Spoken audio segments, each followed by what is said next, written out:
uno administra con un portafolio, ya sea renta fija o renta variable, uno tiene que tomar como una decisión y va un poco también atado con lo que vimos en la primera clase, si yo le creo o no le creo, digamos, al mercado. Entonces, si yo soy como de la rama que le crea al mercado, yo lo que hago es tener una estrategia pasiva. Una estrategia pasiva es intentar, digamos, seguir un índice de mercado y tener exposiciones de riesgo similares a las de INDEX.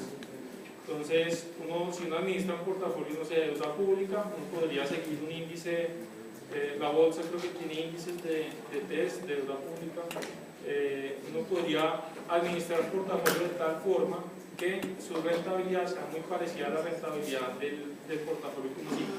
Eso es lo que se llama una estrategia pasiva.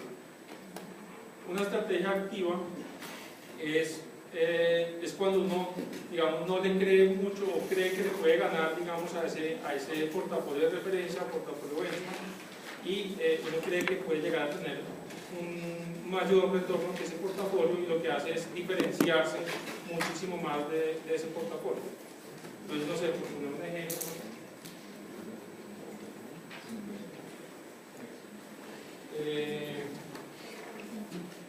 yo tengo un portafolio de test donde tengo test del 14, test del 18 y test del 24, y sigo un índice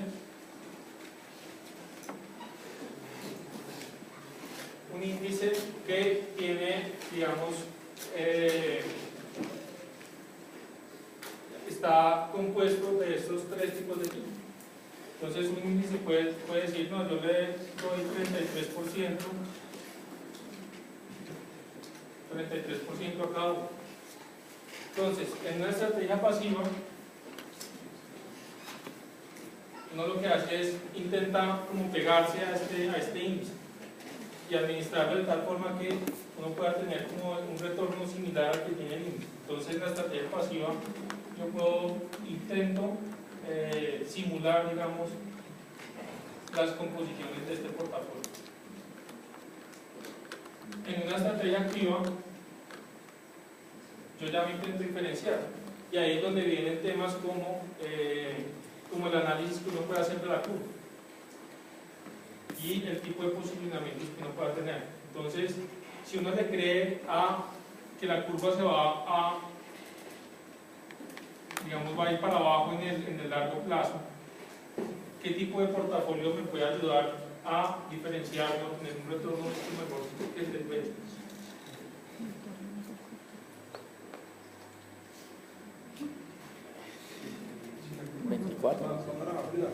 Si la curva va para abajo en el largo plazo,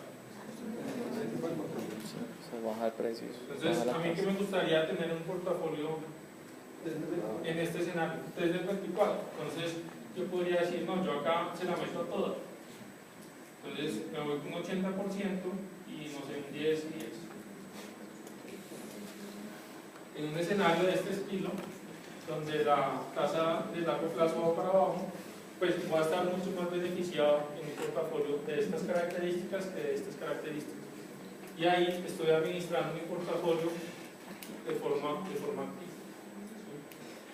Lo mismo, entonces uno puede empezar a jugar con las cosas que hemos visto en esta clase y empezar a ver qué tipo de movimientos puede tener la curva, y eso posicionar mi portafolio ante ese tipo de movimientos.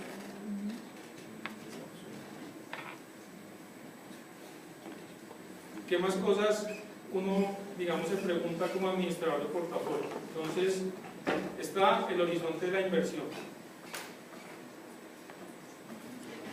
Esto es un poco lo que vimos en la clase pasada con las tasas forward. Si yo le creo o no le creo a la tasa futura que el mercado espera. Entonces, si yo no le creo a esa tasa futura, yo puedo hacer una inversión, por ejemplo, el ejemplo que vimos en la clase pasada, hacer una inversión a un año o hacer una inversión, perdón, a 2 años, para el periodo de 2 años, o hacer una inversión primero un año y luego reinvertir y reinvertir otro año más. Entonces, dependiendo de mi horizonte de inversión, yo puedo pues, posicionar un portafolio con diferentes horizontes de inversión, dependiendo pues, de lo que yo espere que van a ser las tasas hacia el futuro. Puedo tomar decisiones como invertir en títulos a tasa fija o en inflación, dependiendo de las expectativas que yo tenga de la inflación. O invertir entre tasa fija o títulos a tasa variable, dependiendo de las expectativas que yo tenga de los títulos a tasa variable. Puedo incorporar temas de riesgo de crédito. Entonces, haciendo análisis como los que veíamos anteriormente, yo puedo ver si el margen, los márgenes de crédito se van a ampliar o se van a estrechar y posicionar mi portafolio también de acuerdo con esas expectativas. Entonces, al yo contestar esa pregunta de cómo obtener mayor retorno que mi portafolio de referencia o mi portafolio benchmark, yo lo que hago es empezar a generar estrategias en los diferentes componentes que afectan la valoración de los títulos de renta fija. ¿Sí? Entonces en el taller también van a tener, pues, tienen como unas opciones para mirar inversiones a inflación o a ETF. Este punto ya lo voy a repetir, no es que este dos veces. Entonces, pues ahí van a tener como que contestar o cuestionarse ese tipo de cosas. Bueno, y finalmente, el tema de la inflación, por ejemplo, para esta pregunta, que entre invertir a tasa fija o invertir en inflación, uno de los puntos, digamos, importantes acá es el tema de la inflación implícita. Entonces, un momentito.